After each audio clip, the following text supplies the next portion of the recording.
finds greatness in a man? What is it that makes a man rise to the top of his profession, a man to be dominant in the world of sports, the world of combat sports? It takes heart, it takes determination, it takes that fire to get into the ring and to fight over and over. Very few achieve that greatness, but this man here, Ramon Diamond Dekker, has achieved that and more. A veteran of over 197 fights, Dekker has fought all over the world and achieved a position very few fighters have achieved. He has done it by raging against his opponents, by devastating his opponents, by using his punching, by using his heart, by using his absolute sportsmanship. Ramon Dekker has proven time and time again why he is among the greatest legends in the history of the martial arts. I'm here. My name is Stephen Quadros. I am the fight professor. Joined with me is Fred Royers, the WKA middleweight champion, and you know Ramon Dekker quite well, don't you, Fred? I've seen Ramon come up through the ranks as of 12 years of age. He was a young man with an ambition, a man with a drive, and once he started to get the feeling of what he could do, he really rose to greatness. He is probably the most respected Phalang foreigner in Thailand, fighting like the Thais. He fought them all. He fought them on their rules, in their land, in their rings, and he beat them. Yeah, I think that Dekker is one of those kind of guys where he liked the challenge of fighting the best. And let's go down and talk to Ramon Dekker, the man behind the knockouts. Hello, my name is Ramon Dekker. I'm from Breda, Holland. I'm 33 years old. I've been fighting for 20 years. I had almost 200 fights. I won 175 fights, 90 by KO. I am 8 times world champion, kickboxing and Thai boxing.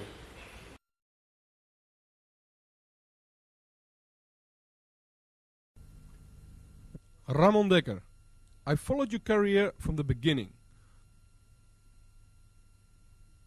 Could you tell when you were getting involved in the martial arts? That's about 15 years ago. When were you born? 1969. 1969. At which date? 4 September.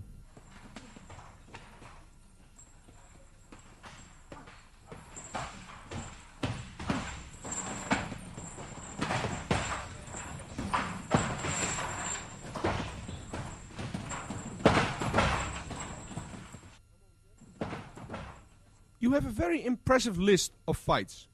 You fought over 200 times, and many of them you fought in Thailand under Thai rules. Of course you make a living of your sport. What are your hobbies, Ramon? Are there any specific hobbies you have? No, not specific.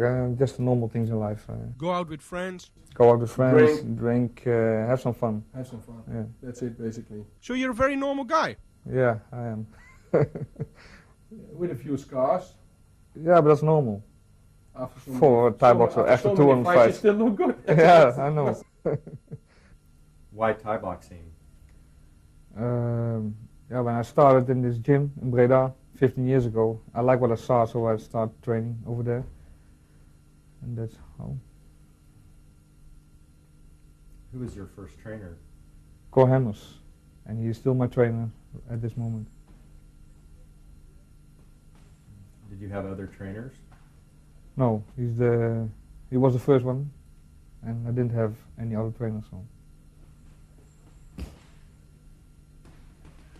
How did you train before a fight? I watched videos of my opponents, and then when I saw the videos, I started training. How do you motivate yourself before your fights? Yeah, that's very difficult sometimes, but yeah, you want to be the best, and you want to win that fight, so that's how I motivate myself. Any superstitions? No, I'm not so superstitious. Maybe my opponents are, but no, I'm not. What was your best fight? Yeah, I think my best fight was against Koban when I knocked him out in the first round in Bangkok, Thailand. Oh yes, it was definitely the best moment for Dekker. Dekker at his finest. He got Koban in trouble, and Fred, he went for that finish. Well, Koban was never knocked out before, and this was a huge surprise for the Thais. And look at the punching power of Ramon Dekker. That has always been his greatest asset. Incredible punching power, his high kicks, his leg kicks, but he never stopped punching until Koban went down. Koban come back again, it's counted 8, but then again Koban comes forward right into his doom. Yeah, right into his doom indeed, because Ramon jumps in with an elbow there, and it was that left hook that ended matters right away. It was Ramon's finest hour, his own admission, a huge victory in Thailand against the champion, Koban. Look at the total stupefaction on the faces of the Thais. They cannot believe what has happened.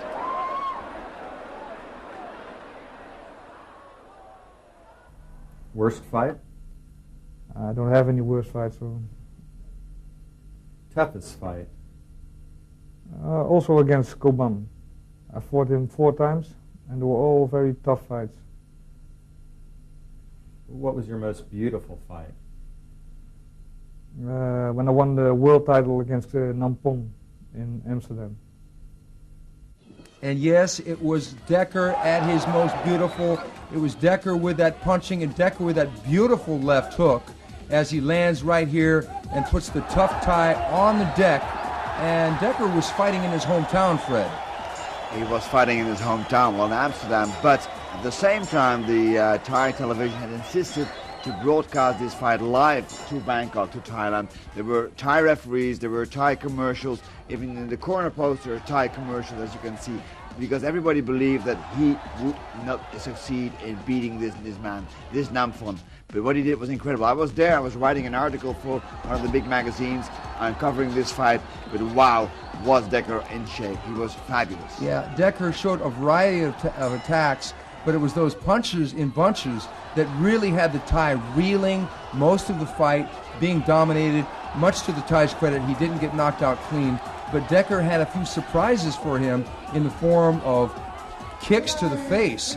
And there he is, winning the title, being hugged by his trainer and mentor, Cor Hammers, the new world champion, Ramon Dekker.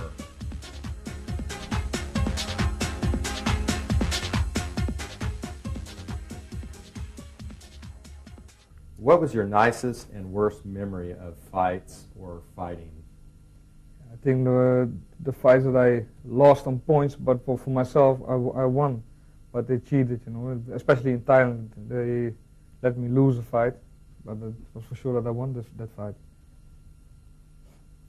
What was your most emotional fight?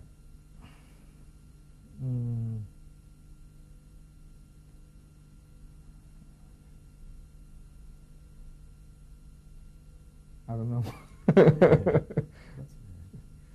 Which championship was most important to you? My first world title fight. It was in France against a Thai, a #1 of Thailand. I won that fight on points. Yeah, it was a very tough fight also. So. How has the sport of Thai boxing changed during your career? I think it's more professional now. In the beginning, when I started 15 years ago, it was more, everybody fights everywhere. It was more smaller. The location was smaller, not so much money. Now everything is more organized. Bigger promoters, more people, more money. You have many fans. How do you feel about being an example for your sport?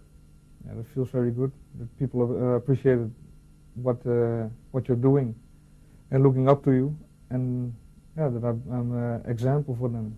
So. You fought your way to the top, then injuries set in and set you back for a time before you eventually came back to the top.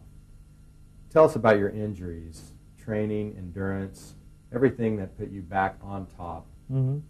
It was a very tough time then, because I had 6 operations in 2 years. Because my ankle was very, I don't know exactly what happened with my ankle, but after 200 fights almost, my ankle was finished. And it was tough after 2 months in the hospital. Yeah, training for 3 months.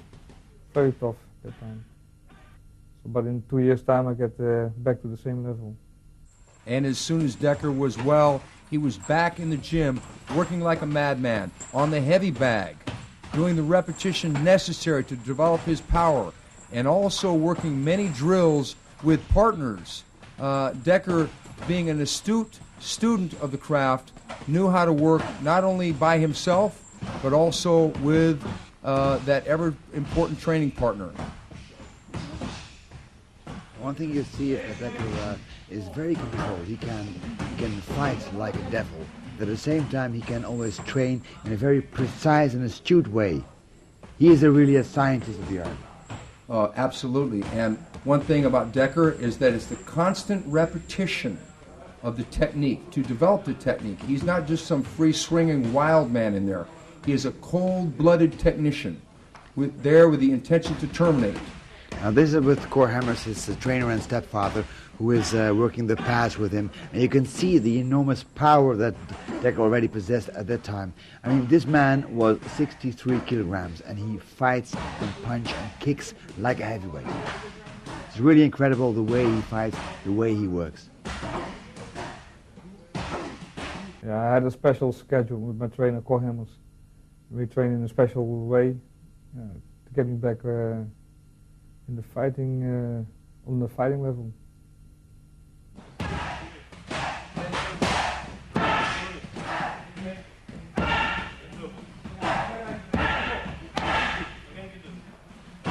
How do you look back on that career? Yeah, very good, because I won everything that I could have won in my sport. So.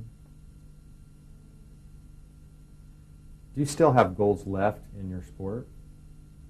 No, not in my sport. There's nothing more. So. And do you have goals after you retire? After I retire, I'm gonna open my own gym, I think. Start training and doing seminars all around the world. So. You're not known very well in Holland, but you're very famous in Thailand and Japan. How do you feel about not being very well known in your own country? Yeah, I'm used to it now. In the beginning it was very young. When I walk on the streets in Thailand, everybody recognizes me and asks for autographs and pictures. Yeah, here in Holland, yeah, they don't know you, so, but you get used to it, I think. Do you think the public sees the sport of Thai boxing the same as they see other sports like football? No, I don't think so. I think the people got a very wrong image of kickboxers. We are all criminals and do bad things. But I think it's the wrong impression they got. I think we are top sporters, training hard, training every day, and watch what we eat and how we eat. Don't go out. You know, we are very serious. Train more than a football player, I think. So I think they got a very wrong image of kickboxers.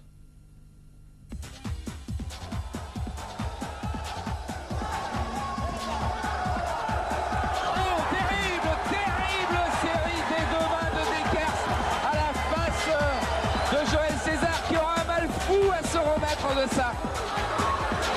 Il titube et ça va être très difficile pour lui. Le voilà qui retourne à terre.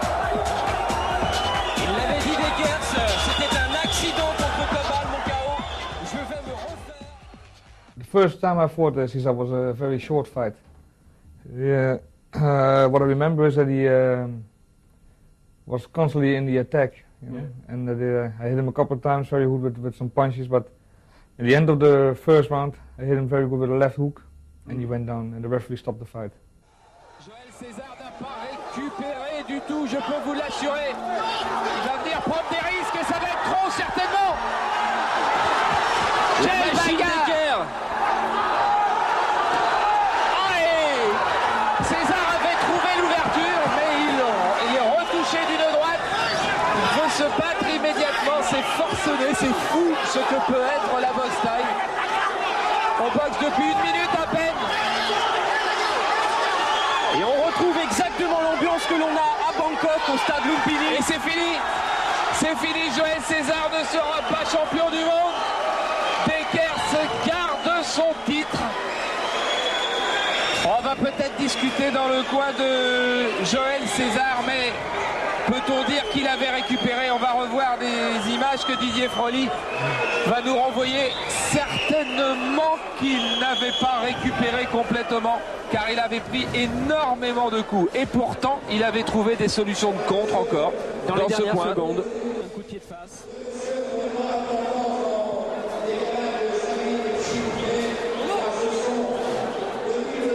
Ces images sont quand même à la limite de faire peur, tant en 1 minute et demie, ils se sont donné 2 coups. Il n'y aura pas eu besoin de mettre un seul coup de coude pour abréger le combat. Regardez encore cette droite, celle-là est terrible. C'est la première fois que Joël César va à terre là dans cette reprise. Et maintenant, bon, il semble avoir un peu récupéré, mais il avait pris beaucoup de coups. Donc dans cette catégorie des poids welter, Joël César n'est pas champion du monde. Le champion du monde reste le Hollandais Ramon Dekkers. It was quite funny. The friends wanted to have their rematch. They wanted to have revenge. Yeah. One month later was it? I think it was 1 month later. I know we all went to Paris. You, me, and about 100 fans from Holland. The atmosphere was very special. Everybody came with orange caps, jackets.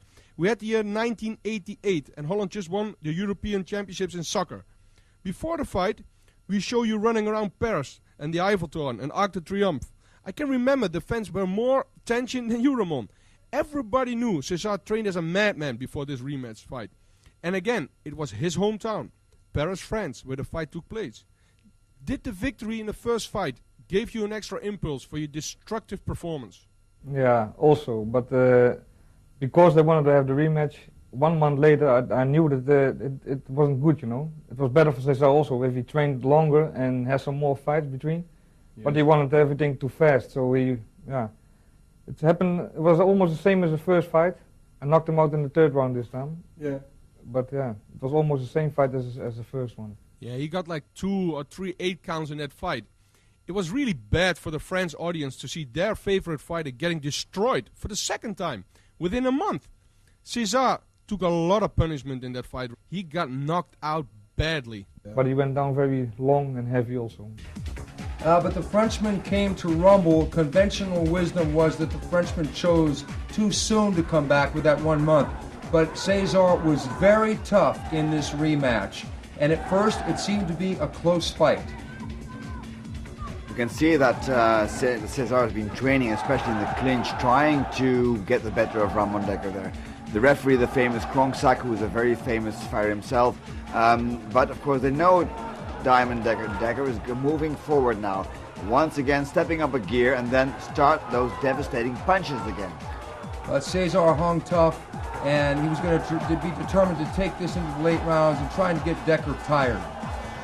It was a fight fought with elbows, as you can see. The elbows by Dekker, of course, he's very well versed in them. He knows how to use the elbows. Good punches there. Few kicks though. And that was strange because normally you see Dekker kick much more like this. Those terrible, damaging, punishing high kicks of Ramon Diamond Dekker. Okay, round 3. Can you describe round 3 of César Dekker 2, the rematch? Yeah, I saw that he was very tired. He became very tired. His hands were getting lower and lower. So I knew that if I hit him once, he was going down. So just waiting, just a moment of time. So at the end of round 3, I hit him with a left hook. No, it was a right uppercut and then a left hook, and he went down and finished. César was doing good, but only being lured closer to his doom as Dekker initiated his punching and kicking assault in that 3rd round. Many had thought that César had come into this fight too soon, only keeping that 1 month break. He should have had at least 90 days, but Dekker was coming in with only one intention, and that was to end this fight even quicker than the first fight. Ramon will not be denied. You can see the sheer determination of the young man, the man they call Diamond Dekker, with the face of an angel, with the spirit of a fighter. Dekker is now getting really much too strong for the poor César, who is being rescued by the referee. And César was under immense pressure in his hometown to win this fight, and thus the 1 month layoff. But it was Dekker who knew he had his number. At this moment, Dekker probably couldn't have been beaten by any man alive in his weight division. That's so true. That's so true. And he has been an example for so many people, Diamond Dekker, in his weight division, but also outside that. Ramon Dekker is really the superb example of a fighter who is really on top of his medal. Even the desperation elbows there by Cesar could not stop the crushing defeat by Dekker with that right uppercut and left hook. It was all over. Dekker had done it again in 1 month's time, had pretty much proven everyone right. It was too soon for Cesar to climb back into the ring with the diamond. You see almost the chilling efficiency with which he works. He stands there, he looks, he never lets his opponent off the hook. It's always there, the hands, the crushing punches, the punishing power. 1, 2, 3, 4, 5 punches. Always a sequence of it, and there he goes. He knocks him out cold. Out cold indeed. And that's it. The fists of the legend, Ramon Dekker.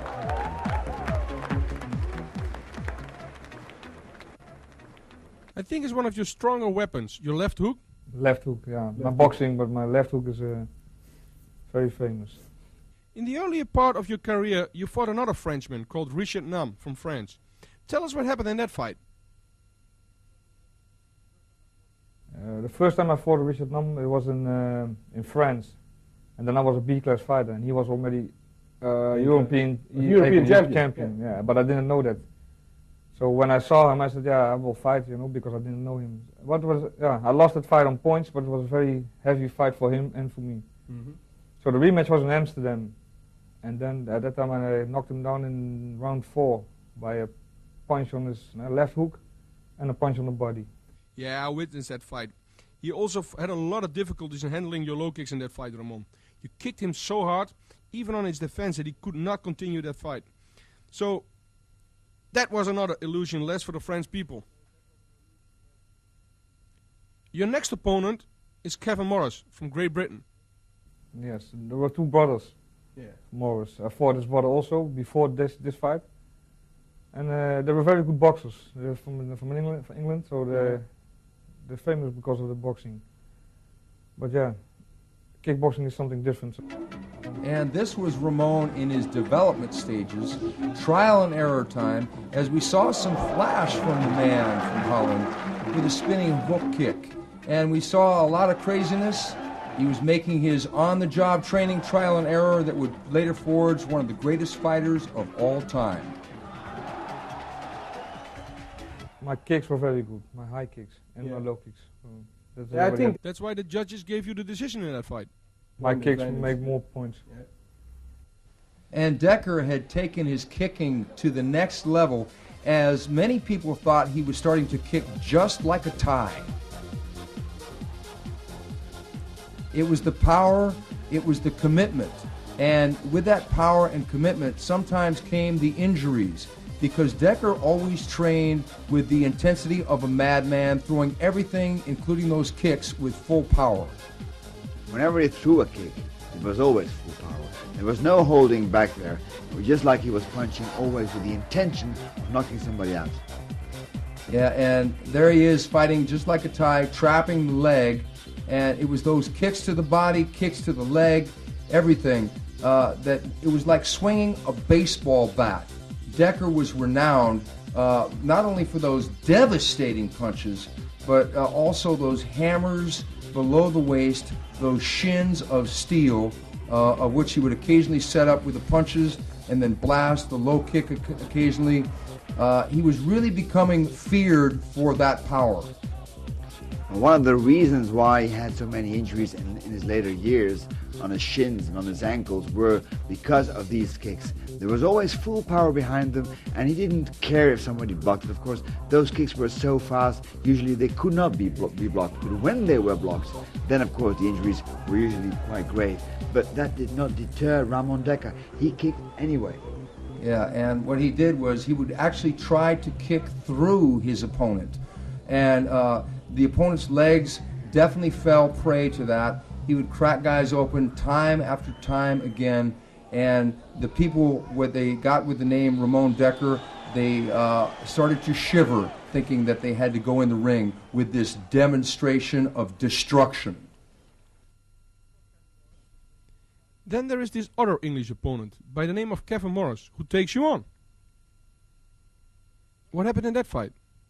Yeah, he was very afraid, running around, and I gave him some good punches, but after that he started running and he didn't want to fight anymore, so he quit. It had gotten to the point where Dekker's opponents were so afraid of him that they fought merely to survive. But this presented a new problem for Ramon. Rather than to try and shoot it out with his opponent in the middle of the ring, he had to drive them to the corner and to finish them off with his punches and kicks. Ramon Dekker was, of course, one of the most superbly prepared fighters ever, a man who never let go. He was always very dedicated in training, always strong, always powerful, always with lots of stamina. He needed that because the people were so afraid of him now, his fighters, his opponents, they ran away. They tried to hide, but they couldn't hide. The ring was just too small, and Dekker did exactly what he wanted, did exactly what he set out to do, and that was to create a knockout, usually a devastating KO.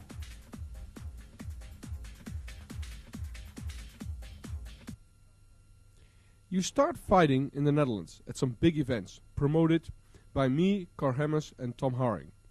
One of the first A-class fights you fought was against a guy named Michel Ubergen from Chacariki in Holland. What do you remember of that fight? That fight was, he was a very quick guy, very tall, and he makes a lot of points, but they were not strong, His kicks and his punches were not so strong. So I don't remember which one, but he said that he got a knee in his cross, but it wasn't, but he was afraid. Wasn't much of a challenge for you in fighting that fight? No, not at all. Then your real world famous breakthrough came against your opponent Nampon from Thailand. That time he was a reigning world champion from the Lumpini boxing stadium, who is the highest ranked in Thailand. Some promoters in the Netherlands promoted that fight live to Thailand. It was the first time the Dutch audience saw big name world class fighters all fighting in one event. I think your fight against Nampon was the fight of the night. Nampon tried to survive for 5 rounds. This was the first time you fought a Thai champion, a real big named fighter from Asia. How did you go into that fight, Ramon? Yeah, I know him. I saw some videotapes of him when he fought in Bangkok, and I was really impressed because he was a very good fighter. And he was world champion and champion from Thailand in that weight. So that's one of the most important belts for me, that IMF World Champion belt. That's the International Muay Thai Federation. You almost knocked him out. I think it was a left hook. Yeah, again. You got an 8 count. Yeah. He got 2 times 8 counts, I think. No, he got twice an 8 count. You kicked him in the face, you punched him in the head, kicked and punched him on his liver. He was very strong, very tough, he didn't go down. So. Yes, there was no respect from you at all fighting the Thai champion. You just said to me that he was from Thailand and that the title was very important for you. Yeah, I really wanted to win that fight. I really wanted to show them that a guy from Holland can be even strong or stronger than one of them, one of the Thai. It is quite unique in that weight class. Nobody did that before. You were the first fighter to accomplish this. Straight after that fight, you fight against Thierry Vanek, a new Thai champion. There is a story before this fight, and I'm the one who knows this story. The Thais wanted to have their revenge, and they put their new Thai champion to fight you, the Thai Thierry Vanek. You said to me before that fight, and I remember this very well, you saw a fight of boxing champion Sugar Ray Leonard a couple of weeks before your fighting. And in that fight, you noticed a nice boxing combination from Sugar Ray. Did the combination work? Very quickly boxing combination, really fast. And I wanted to try it on Thierry, and it worked out very well. It worked out very well because after the fight, I said to you, Ramon, what were you doing? He said that was exactly the combination I saw from Sugar Ray. Unbelievable. The Thai champion was knocked out badly, Ramon. He couldn't even stand up himself. No, I have to help him. So just as soon as Ramon was developing that attitude of kicking like a Thai, he introduced the Thais to the punches of Western boxing with that devastating knockout over Cherry. Dekker had done it again, done it his way, done it with that left hook at the tail end of a punishing combination over the legend himself, and the hometown crowd roared its appreciation. People were suspecting he was now a kicker, but then he proved once again he was very much a puncher as well. The Thais had not seen these kind of punches before. They were used to the knees, they were used to the elbows, they were used to the high kicks. But it was with that ice-cold-blooded efficiency that he set up those punches that he had so well schooled under the tutelage of Cor Hemmers and devastated the Thai champion with that final hook uppercut.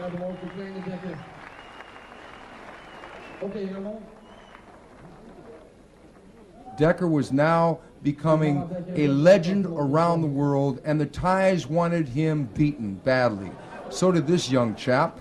His younger brother, who was becoming a left hooker himself, and the great Rob came and lifts the future champion up as Dekker goes and pays his respects to the fallen champion. Dekker, always the consummate sportsman, had nothing personal against the Thais, but I think the country of Thailand wanted a bit of payback. At that point, they really were getting nervous, and they invited you to Thailand for the first time. First time, was the first time, yeah. Nampon, Nampon. the rematch. Rematch, and yeah, they asked if I want to bring the belt with me, but I didn't. You know you were going to get robbed. Yeah, but it was a very good fight, and it was the first time with elbows and everything. It was your first time in Thailand fighting with elbows? Yeah, with elbows. On their rules. What did this huge crowds and media do to you? Did it have any effect on you? Yeah, it was not normal, you know. The first time when I saw that, was really impressed. And it was in April, that was what I remember. It was very hot, it was a record. There were 40 degrees or something, you know. And yeah, it was very, very hot. That humanity, did it do something with you, Ramon? Did it take a lot away from your conditioning? Yeah, we trained in Rob Kaman, had a house over there. We trained at his place. I remember. Yeah, and he was fighting also. And Michael Leo fought, and we went all to Thailand. So you prepared at Rob Kaman's house? Yeah. So you're in Thailand with a temperature of 40 degrees. It's your first fight in Thailand. How much did these factors take something away from your capacity as a fighter? I felt better because yes? yeah, I felt better. When it's so hot, and for me it's no problem to fight with that temperature. No, but I also think maybe the preparation did a lot during that fight. Yeah, I trained only 1 week in Thailand. Before I trained in Holland, and 1 week before that fight I trained in Thailand. Did you know immediately that you couldn't win on points in Thailand? Obviously you saw fights in Thailand and knew that a Phalang, which is a Thai word for foreigner, could hardly win on points in Thailand. We all saw fights where the foreigner fought for 5 rounds and won at least 4 from the 5 rounds, but still would lose the fight on points. Yeah, that's what I knew before. You know, you must knock him out to win. You know, on points it's impossible to win. So, yes. But that's difficult to fight also. If you know that if you don't knock him out, you lose. That's difficult. So you start really putting pressure to force the knockout. Too much. Yeah, too much pressure, and you're getting if you're fighting too much for the knockout, you. Now a knockout comes naturally, but if you try to force the knockout, you can walk into a punch yourself. That's a boxing and Thai boxing law. I saw that fight and I think you won all 5 rounds, Ramon. Yeah, normal European rules are, I won. Yes, you would have won easy. It's always an entirely different scenario when you go to a man's country and fight him at his own national sport. Much like taking on the Brazilian soccer team in Brazil, Dekker was coming in against Nampalm at Lumpini Stadium, the mecca of Muay Thai in Thailand. Well, you can imagine the difficulties facing there, the temperature, the climate, their way of scoring the fights, and of course it's difficult. They all expect him they all want him to lose because he is defeating their national pride. He is better in their national sport than their fighters. So he has to score a knockout, and that's not always possible. Yeah, and the funny thing is that under Muay Thai, the kicks and the knees are, as you said before, counted more in the scoring. So Dekker had his own unique way of imposing his will, but the Thai was playing to the crowd, and Dekker, even though he was game, was not going to get his decision this particular night. The Thai was doing everything he could to keep that fight within the rules and within the scoring of the native culture and within the scoring of Muay Thai itself. And even though Dekker tried some very fancy schmancy techniques, the Thai only was amused, and the judges themselves were not amused as they awarded the victory to the Thai, and Dekker in his heart probably wanted some more of that man again. Did the crowd think that Dekker had won? We don't know, but many people around the world thought that he had. There is this other fight, which has been broadcasted all over Asia and Europe, and I think that was the fight where your name became really terrifying, your fight against Koban. Koban was at that time the biggest name from Thailand. He had never been knocked out. He knocked out opponent after opponent. I think at that moment you fought him. He was also the reigning world champion boxing by the WBC. It turned out to be one of the most impressive trips for the whole team Dekker when we all went to Thailand to watch your fight against Koban. Yeah. It was a rematch, because I fought Koban a couple of months before in Paris. I know about that story. Yeah. Yes. And now they want to have a rematch in Thailand against Koban. Yeah. Yeah. I knew that I have to knock him out. I have to do everything to win this fight. So I think they made a mistake, Ramon. yeah, a big mistake because I know in Paris you weren't yourself. You had a lot of personal problems. You were not able to train for at least 3 weeks before that fight. The Thais thought after the victory from Koban in France, finally we have an opponent who can beat Dekker for our own audience in Thailand. What happened in that fight, Ramon? What happened? I gave him almost 25, 30 punches on his head before he went down. But he didn't come up. I won the fight knockout first round. Now, Koban had thought going into this fight that he was the man who had Dekker's number. He had stopped him before in their previous meeting. But Dekker was probably angered by losing that decision to Nampalm, so he wanted to make a crisp and clear impression in the minds of all those in Thailand. And impression he would as he knocked the champion down with a flurry of unanswered punches. The referee stopped him mercifully. So Koban, who had come in like a dancing fool, was about to go out on his back as Dekker was just going to jump on him and make their no judge's decision this time, a la the Nampalm thing. He was going to make sure that the crowd was going to be in awe of that punching power. And the crowd was in awe indeed. As a matter of fact, they sat there with their mouths closed, and it was an eerie silence. It was the biggest victory in your career. What a surprise. Yeah, even It was me. quiet in the stadium, I think. Yeah, it was quiet. 15,000 people were saying nothing. Nobody said nothing. No, yeah. That's part of the betting as well, I think. Yeah. A lot of I think people everybody bet. lost their money. Now nobody likes to lose money, but in this case all the Thai did. What also was crazy is that the doctor and the referee jumped into the ring and tried to get Koban on his feet. Yeah, he was gone. He was. You hit him with the right elbow as well? Yeah, also. At that point, you became a big star in Asia. And not only Asia, as the fight was broadcasted on Screen Sport in Europe and watched by millions. Everybody knew now who Ramon Dekker was.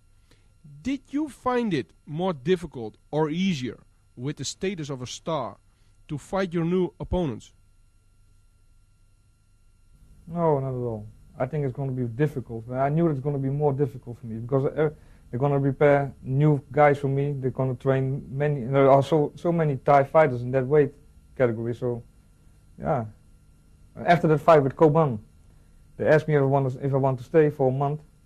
So my whole family came over. And that was one of the things your stepfather, trainer, Kohamer said. Arranged that we won't go home, but let everybody come over to Thailand. Then we stay here and I fight one more fight. And that was against Sang Noi, the deadly kisser. They called him the deadly kisser because sometimes he kissed his opponents before knocking them out. Was there a lot of kissing in that fight, Ramon? Yeah, I give him one kiss in round 4. I looked at that fight and you won at least 4 from the 5 rounds. Yeah. Now the Thai people got totally frustrated and disappointed that they could not find a Thai opponent who could really beat you. Yeah. The frustration can be described as a soccer match like Holland versus Germany, where Holland lost in 1974 the World Championships Against Germany. Against Germany. Yeah. Yeah, can you compare it like that? Yeah, it's the same, I think. Yeah.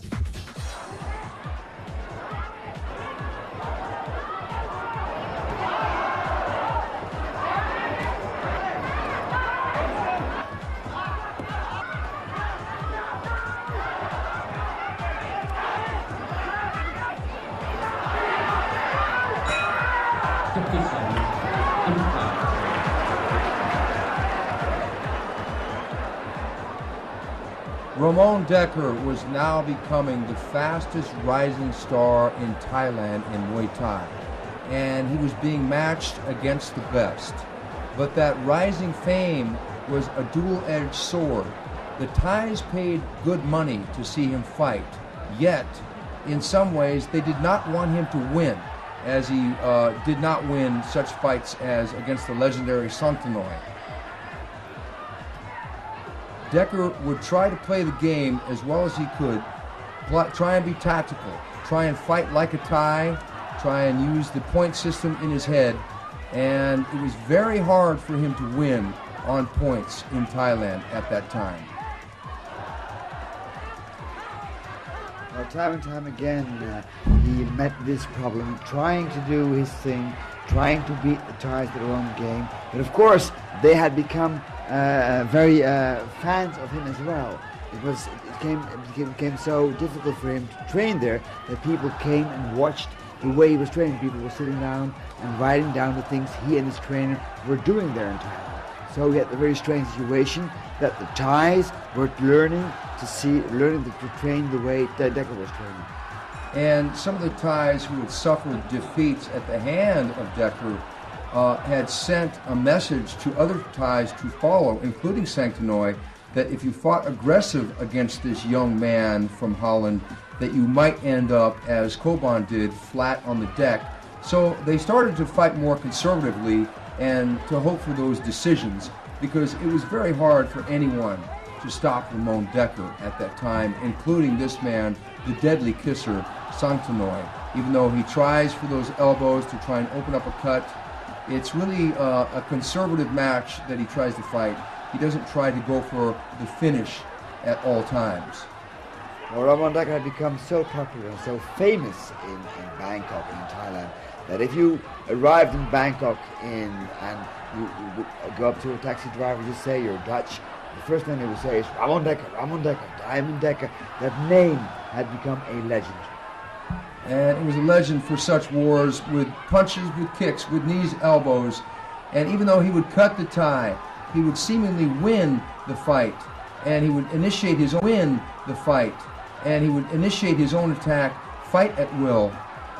The benefit of the doubt was always given to the hometown boy, and it had to be frustrating on one half, but on the other hand, Dekkers just liked to fight, and he liked the adulation he was getting from the fans. The people on the street were just absolutely enamored with this blonde-headed European.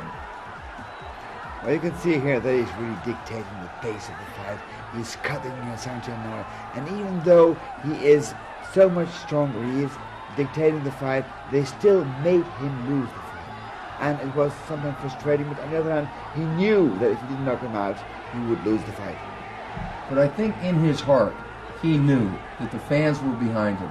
He knew that the people around the world knew what the reality of the situation was. Any good sportsman knows that sometimes to play the game, you have to deal with some extremely strange circumstances around, and politics can be a factor.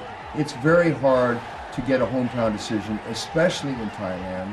Muay Thai is the national sport, and Dekkers knew this going in, but he gladly and willingly played the game, because in some ways it almost didn't matter. As long as he knew in his heart that he had won, it didn't matter what the judges thought. It mattered what he thought, it mattered what his trainer thought, it mattered what the fans thought.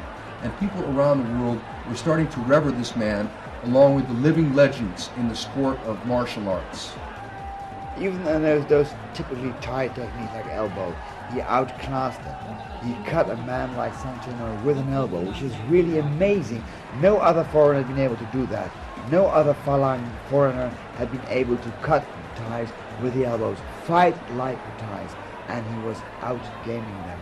He was beating them at their own game. People knew in their hearts who the man was, and at that moment, regardless of the announced winner, Dekker was the man. It's Thailand, Thailand, Thailand, Thailand, Ramon. Yeah.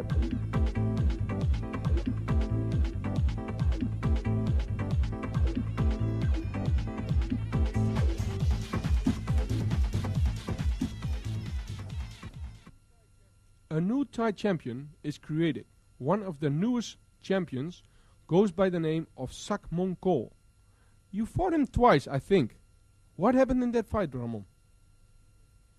I fought him only once. You fought him once? Once, yeah. It was in Thailand? In Bangkok. And I heard that he had 6 different trainers before my fight. 6 different trainers trained him, especially for me. Yeah, to knock me out, but that never happened, you know.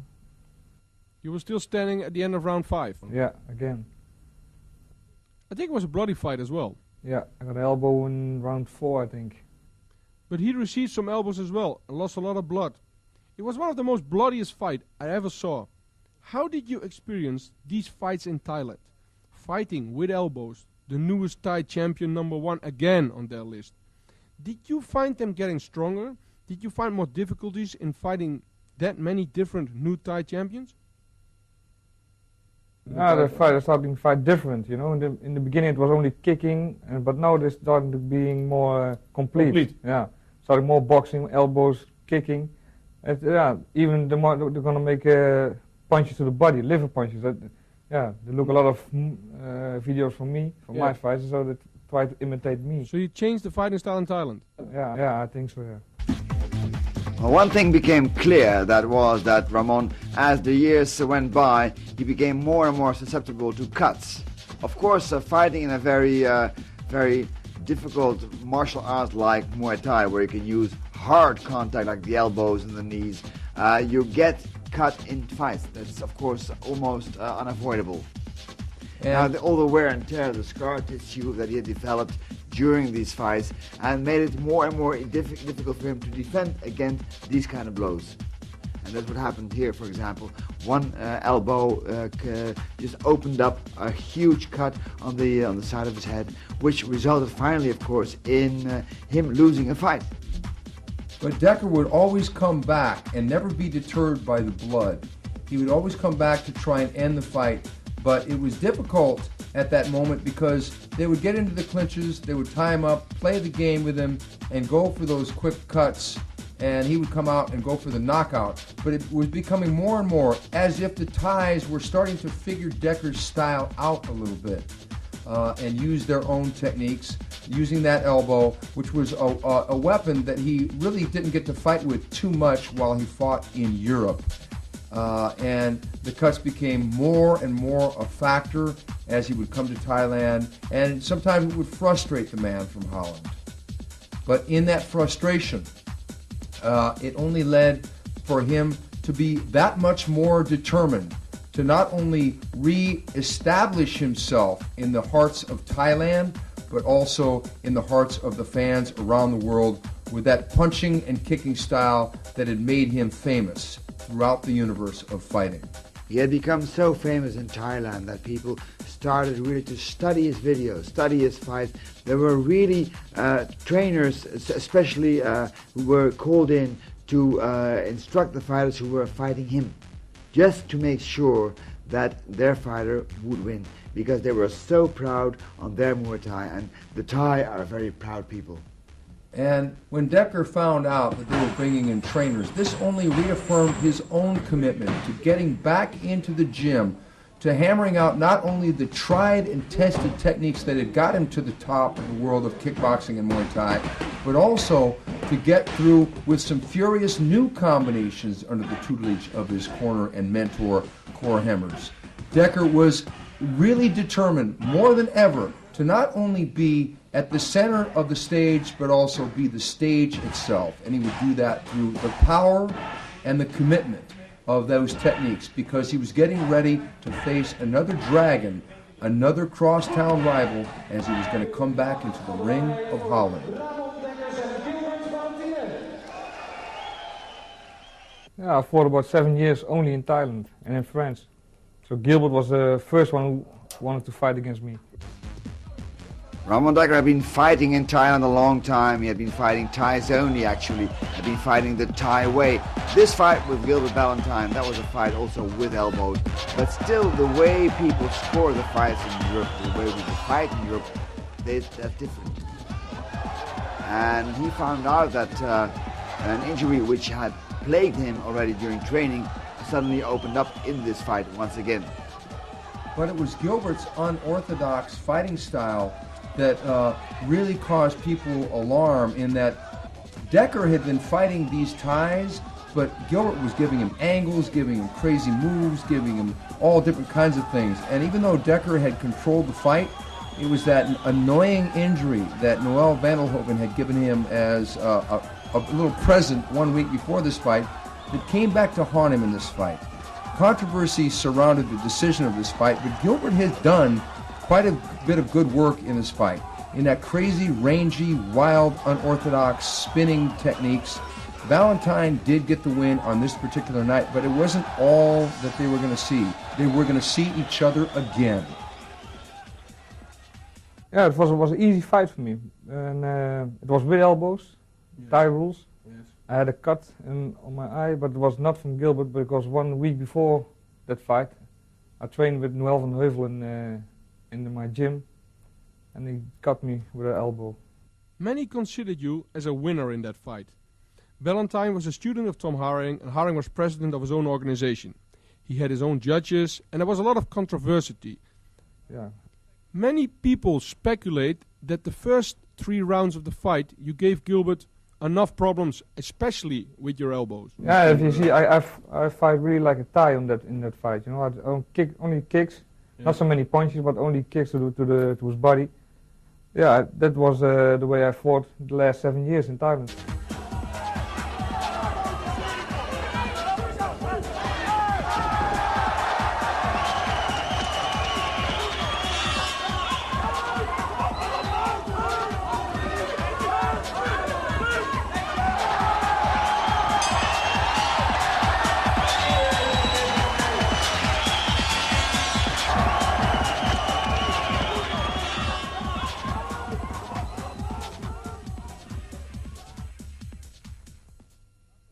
You were fighting a Thai, Chanoi, an elbow specialist who lived in Germany at that time. What happened in that fight, Ramon? Chanoi was a very difficult opponent. He is very, I don't know. Technical, very good. Yeah. He's very good with elbows, because in the 3rd round and 4th round he hit me with an elbow, and I got a very big cut from him. So the cut on the forehead is from Chanoi? It's from Chanoi. It's from Chanoi. That is quite a souvenir Chanoi gave you in that fight. What happened after that 3rd round? Could you continue fighting with that cut? Yeah, I knew that maybe the referee is going to stop this fight, so I have to, I start with low kicks, but it was too late. After 2 rounds, he couldn't walk anymore, but the end of the fight. Yeah, his leg was totally bruised, and you still continue fighting with the cut. I think your cornerman, Cor Hemmers, did a hell of a job in that fight. Yeah, it was a very big one, but they had super glue and super glue. Yeah, that was one of the wonder tricks we had in the corner. Super glue. Yeah, but it helped. So with the application of that super glue, effectively Ramon had become bionic, and he was going to need those extra special tricks up the sleeve of his corner to get through this fight against this madman technician and Chanoi. Chanoi really seemed to be slippery in getting that elbow on the inside, and Dekker was undeterred. He was going to go out there to try and knock this man out, but Chanoi was ice cold, meeting Dekker on his own home ground, trying to go again and again to that elbow, which if there ever was a weakness to Dekker's arsenal, it was with the elbow. Chanoi wanted to exploit that weakness. But like I said before, Dekker was undeterred and was swinging for the knockout until the very end.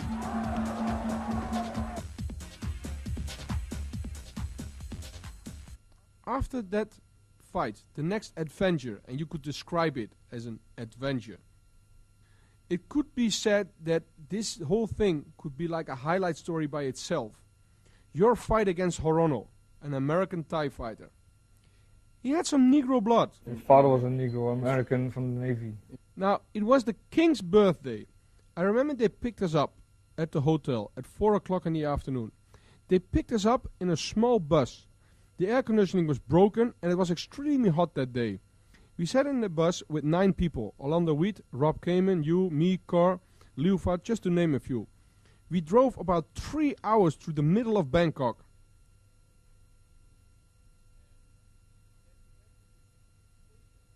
And when we finally arrived at the so-called place where the fight's supposed to take place, nobody was there. Yeah, there was no event. Of course, the Thai who was driving us didn't know nothing. Lucky for us, and we thought at that time it was a mistake, Rob Kamen spoke and asked a Thai with a motorcycle standing on the street where the fight took place. His answer shocked us. He said we were at the wrong stadium. So they drove us for another 2 hours. But now, of course, we knew it was on purpose. With 9 people in a small bus, with no air conditioning and a temperature outside of 40 degrees. Now we had to cross this lake. Do you remember this? Yeah, I remember that. Yeah, sure. You remember me crawling out of the window and saying that we're all gonna drown? I think that it is these type of stories which makes it worth to live the life we did. Yeah, after this, it's funny, you know, you can laugh, but before that, it's not normal. Before it takes you way out of your concentration. Yeah, sure, because when we arrived there, I came out of the bus, I had my tape in and did some warming up. And then you had to sit in the ring on your knees for at least an hour after that 5-hour drive in a small van with no air conditioning. Yeah. It was the king's birthday with a live audience record of over 100,000 people, and broadcasting was done live in Thailand and throughout the whole of Asia. It turned out to be a very good fight with an even matchup. Did you study it especially for Horono? I saw some fights from Horono on tape, and I knew that he had some very good elbows, so yeah. I have to watch out for them because I had enough scars. So yeah. You didn't need another one. No. And Ramon was not one to avoid a tough challenge. Where his last opponent had been more of a technician, Arona was just a windmill of flurry and activity that could match Dekker almost power for power. Whereas Ramon would start to build up a lead early on, it was Arona that would come raging back with his own elbows, and it was that left elbow that was a deciding factor.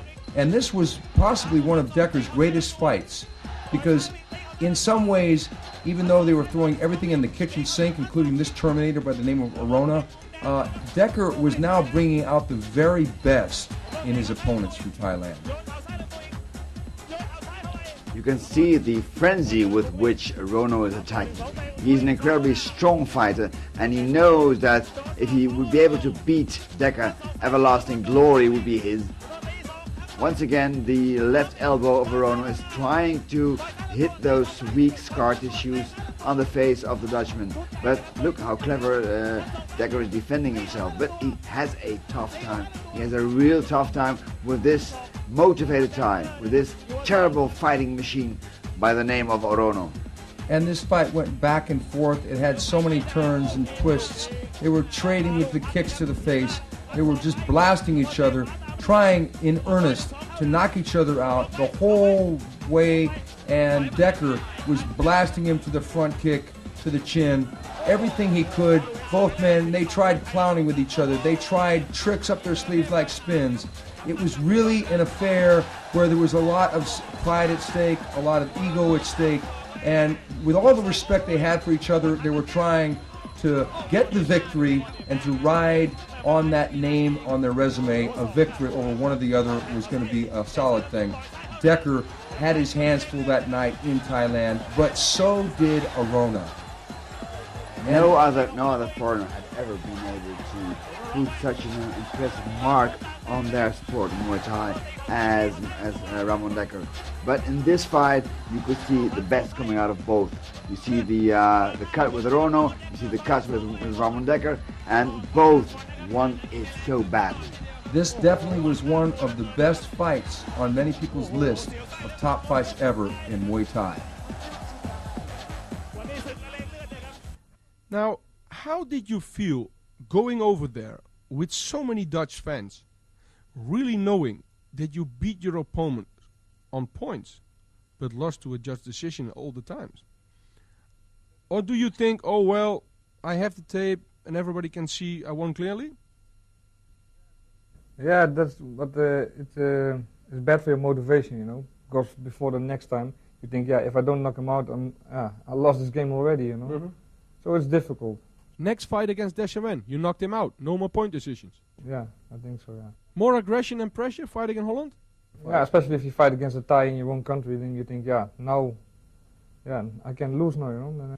I think that fight was in Rotterdam against Dekkers, Yeah. the Thai fight. Yeah, I hit him very hard on his body, on the liver. Liver punch. Liver punch, second round. He couldn't stand up. No. Yes, he faced Ramon Dekker in Holland, and he was incredibly hard to beat. In front of the hometown crowd, he always seemed so dominant. And the Thai was clowning around, trying to win the points as far as the showmanship.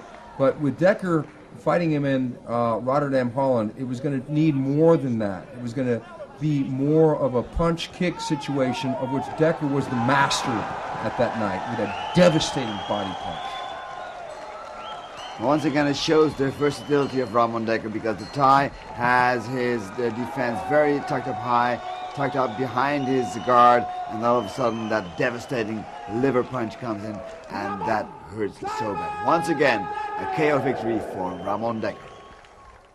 My kicks are left harder, and my punches also. Despite you're right-handed. Yeah.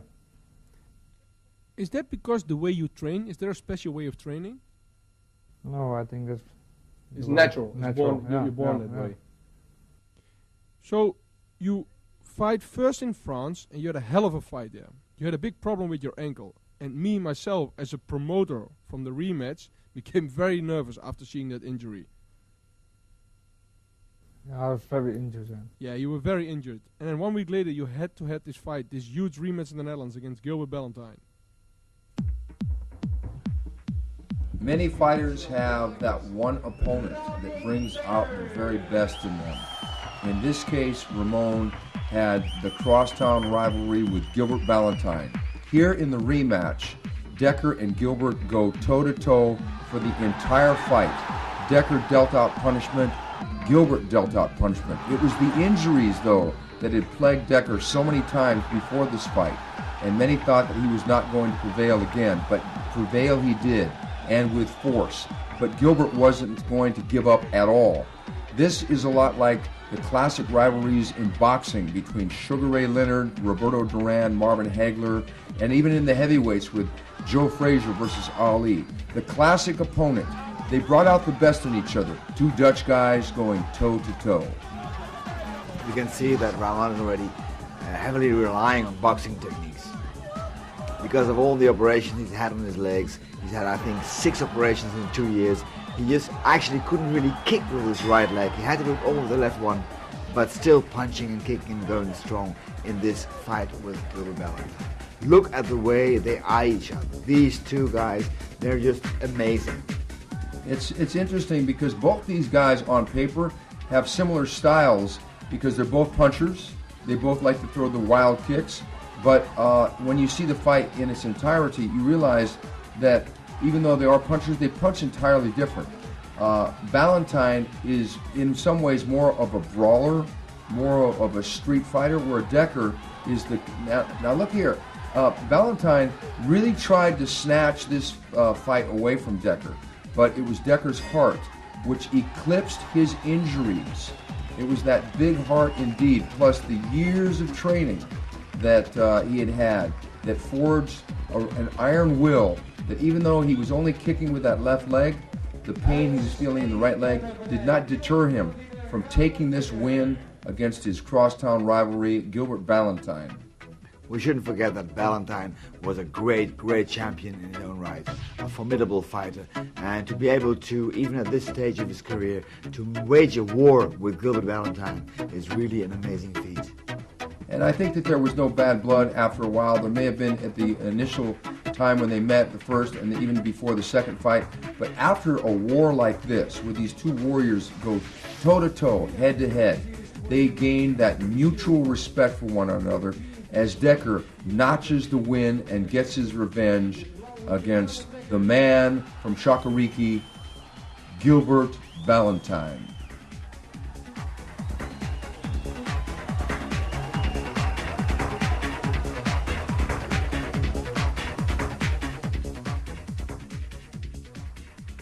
But I couldn't kick with my right leg, only left. My right hand was injured, so yeah, So I you- just you 50% I stood in the ring. So there was a half Dekker fighting. Half Dekker against fighting Gilbert. 100% Valentine. Yeah. Now first you are fighting Dekkers in Rotterdam, then Valentine in Amsterdam, and then Pralom Ran in your own hometown, Breda. Yeah. I promoted that fight with Carhammers, and we wanted to give you a fight in your own hometown in Breda against a good Thai fighter. Did those circumstances stimulate you in that fight? Yeah, sure. It's better to fight in your own country or in your own place, you know, Breda. Yeah. Yeah, all the people who come and watch, yeah. You want to give them a special show, you know, and do your best more than normal, I think. Mhm. Because you were very aggressive at that fight. Yeah, and, yeah. You know, the Thai just. But didn't I was suit too you. aggressive, so the first round and the second round, it didn't work, you know. I was too hungry. wanted to knock him out. Yeah. But the knockout came in Naturally. Naturally, in round 4. Round three, I Three, think it yeah. was.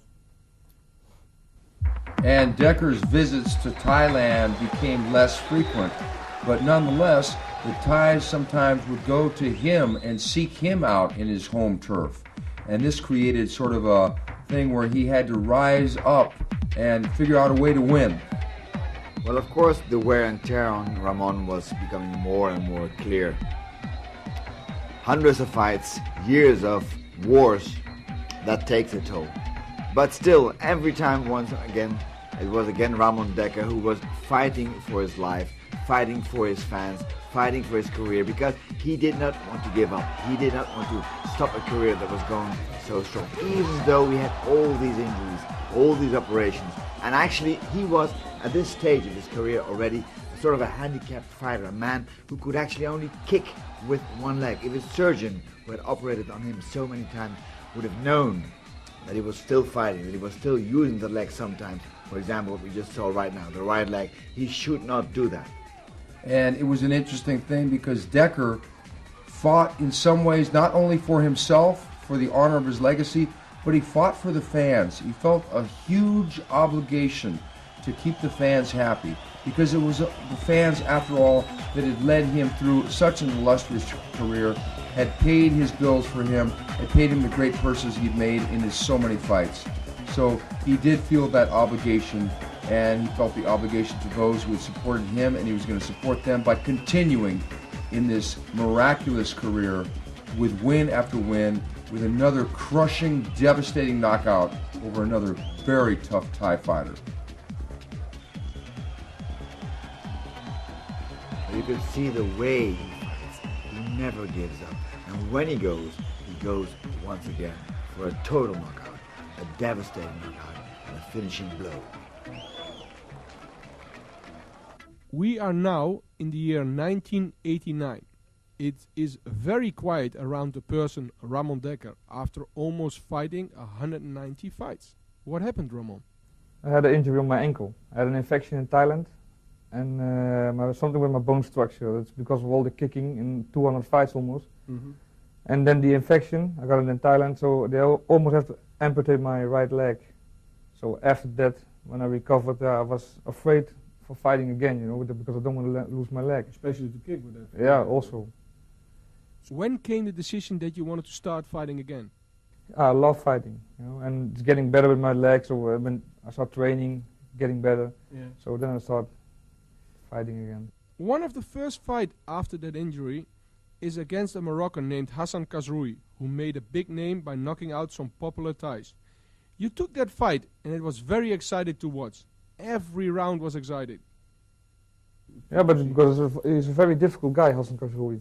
Because he came from Taekwondo, he had some very strange kicks, and movements, so something new for me, because I fought all the Thais and everything, and then suddenly against Hassan, you fought totally different.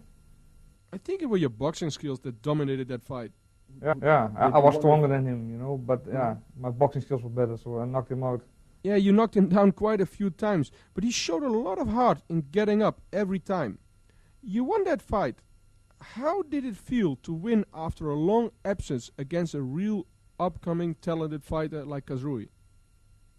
Yeah, I feel good, especially after the injuries, As Dekkers' career advanced, so did his weight, and he was forced to move up not one but 2 weight divisions. And there were many hungry young lions ready to try and notch a win over this master of the ring. One of these was Hassan Khazroui, a formidable fighter from Morocco who had wonderful leg techniques coming from a Taekwondo background, and he challenged the old master, but it turned out that it was a challenge that he could not really stand up to.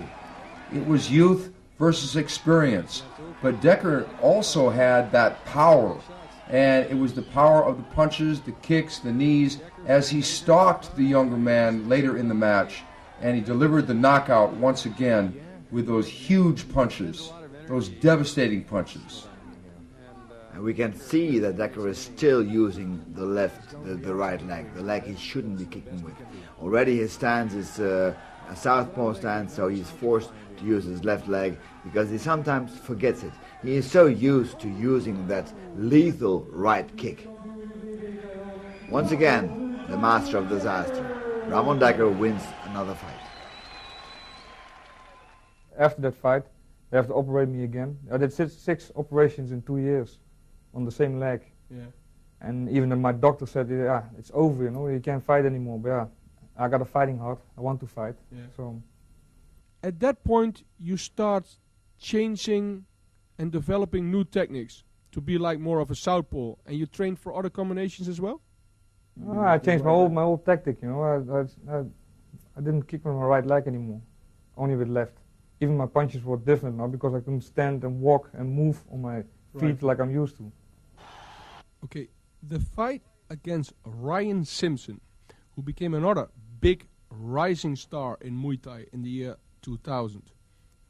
What happened in that fight, Ramon? We went down, same punches, left. He made a left hook, I made a left hook, going down. But he hit me on my eye. I couldn't see after the knockdown. I couldn't see. I think that was very frightened, because I thought, maybe I'm blind, so I thought, hey, what's this? So. Yeah. Did you find out what it was? Did the doctor tell you anything? Yeah, and I went to the hospital, and it's something with the.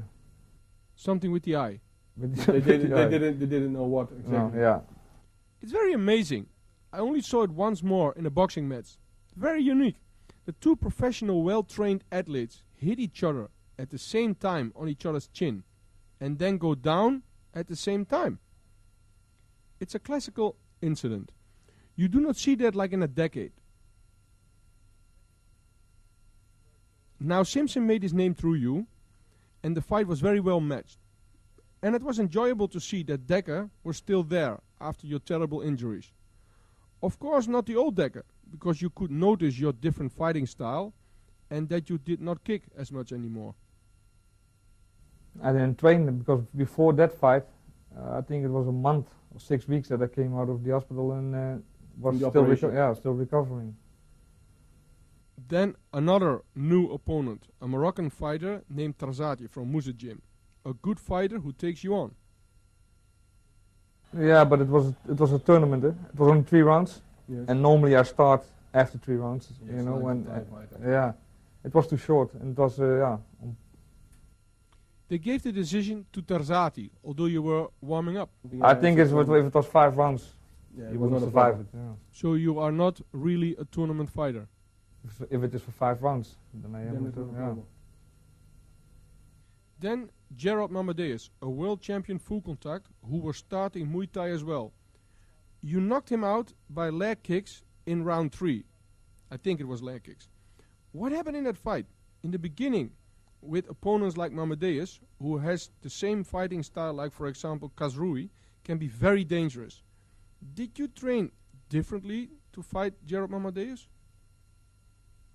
Yeah, for every fight I train technically. You know, I watch the videos and I train different. But yeah, he had a big name, Mamadeus.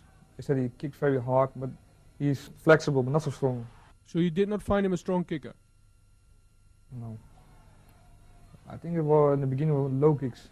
He could not take the low kicks, and that is a rule in Thai boxing. You start with low kicks, and then later follow to finish with punching techniques. Then punching, and then I hit him on his head, and the referee stopped the fight. And even though Ramon had been forced to change his style to that of a different fighter, to kick mainly with his left kick and to use a different fighting stance, it was right around this time that he fought a very game Mamadeus, and it was right around this time that that new style started to really come into effect for Ramon. Like so many others, Mamadeus wanted to have this chance to fight against the greatest legend of modern Muay Thai. He wanted to have this chance. He's a great fighter himself, Gerald Mamadeus, but he was still outclassed in some ways. And Dekker, still, against orders from doctors and from most sane people, kept kicking with that right leg because some habits are hard to break. He tried that new style, and the new style was working, but it was that old, tried and true style that he had used so many times for years and years. And even though he was now stepping up in weight and fighting younger men, bigger men, he still always found a way, sometimes the old way, with the hard kicks and the hard punches to defeat the young lions coming up the ranks. Well, just imagine the pain he must have felt delivering every right kick. And the kick just is so, it comes so natural. It's just a movement which has been practicing for so many years. It's not something you can stop automatically. Still he made it, still he did it, and still he fought his fight. Against a very game Gerald Mamadeus, a wonderful, great fighter himself, who couldn't take no more, even the kicks that had this debilitating effect. His right kicks, his right low kicks, always powerful, still probably just as painful to himself as to his opponent. Once again, another KO victory for Ramon Dekker. There's a lot of fighting in the Netherlands at that point, especially to promoter Mohamed Aitasu, who was promoting in the Netherlands and put on some great fights. Did you like fighting in the Netherlands again at that point? What I mean is there was not a 10-hour flying anymore to Thailand, but just a half-hour drive from your house to the fight. Yeah, also, but I like the flying, you know. Like It's not a problem. No, you like the flying. You didn't like the infections in Thailand, but you like the flying. the flying, not the flies, but the flying. Now your next opponent, you have to fight against Jerry Morris in Holland. Was he a difficult fighter? Yeah, very difficult. Yeah, you know the. He runs around. Yeah, he don't attack, you know. He don't want to fight. He was surviving in the ring, running for 5 rounds, and then, yeah, he didn't want to fight. And it was Morris's frustrating style, his defensive countering style, that gave Dekker fits. He didn't want to stand toe-to-toe with Dekker. He wanted to move around. He wanted to use his defense and pick his own shots. And it was mainly a boxing match. Nevertheless, we should not forget that Jerry Morris is a formidable fighter himself, although in this fight he did not fight the way he should have fought against Dekker. On the other hand, he did what Dekker hated. He moved around and scored points. After that fight with Morris, Kazrui challenged you for a rematch. Even though the injuries were starting to plague Ramon on a frequent basis outside the ring, he never brought those injuries inside the ring as excuses. He would always face fighters with full intent, even in rematches. Hassan Kazrui was one of these great fighters that had fought Ramon before and had lost to Ramon, but the press was not very positive after that fight. Well, this time Ramon Dekker made sure there was absolutely no room for doubt. and no doubt indeed, because no excuses were left after this fight. He got the KO and moved on to his next bout. I won the fight by KO in round 2 or 3, I don't remember. But my condition was very bad because I didn't train at all. I came out of the hospital again. That's another operation, so... So you did not really prepare for that fight? No, I think I trained for only a week, maybe 2 weeks. That was all. You were too strong for him? Yeah, and his chin was not so strong. I hit him very hard on his chin, but... He went down? Yeah. It is amazing Kazrui was getting very popular, and even then, after your long absence of fighting, you still won the fight. Twice he lost now to you, and now you're fighting, all of a sudden, Sang Chenoy, a Thai fighter. Was there a reason to take that rematch? I think it was a satellite broadcast, I don't know. It was a satellite broadcast one. Yeah. So then I fought Sang Chenoy again. I won that fight on points. More difficulties? After all the injuries, you could not use your weapons, like your hard kicking techniques? I didn't kick, so I had more boxing. More and it was also a fight with elbows, so... You could fight with elbows? Yeah. As Ramon's career began to wind down, there were a few things that he wanted to do. Exact revenge against old foes that had gotten decisions against him. In this case, Sang Chenoy. And it was a matter of pride that he fought in front of the hometown crowd. And Deadly Kisser thought he had won, but Dekker had other ideas in this match. It was a great thing to do for Ramon Dekker in a fight that was broadcasted live to Thailand out of the stadium in Amsterdam. Great fight by Dekker, once again sharp, and you can see the way he's now using his left leg to his full possibilities to score points, to make sure that this time he would leave no room whatsoever to any doubt. Revenge is a very sweet thing, especially if it is extracted in front of a great hometown audience and millions watching home in Thailand. And the way he did this was with great composure and with great style. Ramon Dekker, once again, is victorious in this fight, in this very hard and tough fight against Sang Chenoy, the Deadly Kisser. And it was that time when Ramon had finally perfected that southpaw style, the versatile style that had given men fits around the world. And as he's congratulated by his corner, he now moves to the center of the ring, and ironically, he gives a kiss to the cheek of the man known as the Deadly Kisser. Now that's payback. Last but not least. And Ramon kept fighting, but some wondered how long would he go? How much longer would he stay inside the ring before he retired and moved on to activities outside the ring? Then you fight a Thai champion in an event in Morocco. Namkabon, he's from the same camp as Nampon. Yes, he was a very good Thai fighter. Very, very good one, yeah. How did the fight turn out? I lost on points, but yeah, it was live broadcasted to Thailand. Yeah. Thai judges and referees, so... Yeah, Moroccan fans really loved you. Yeah, sure. In some ways, Ramon Dekker had reached a stage in his career in which winning or losing didn't really matter so much anymore. He had perfected the art of Muay Thai, using the elbows, the knees, the kicks, the punches, all exactly the way it should be used. And it was his defensive ability, along with his offense, that made him the complete package.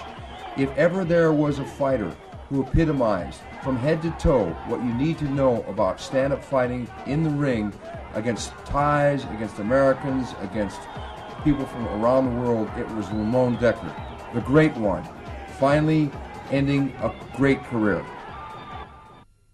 Is there a message you want to give to all your fans around the world, Ramon? Like, for example, to new, young, upcoming fighters?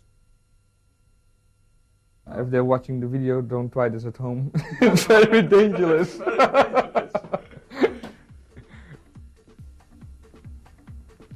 I hope you like my highlight tape. Thank you for watching.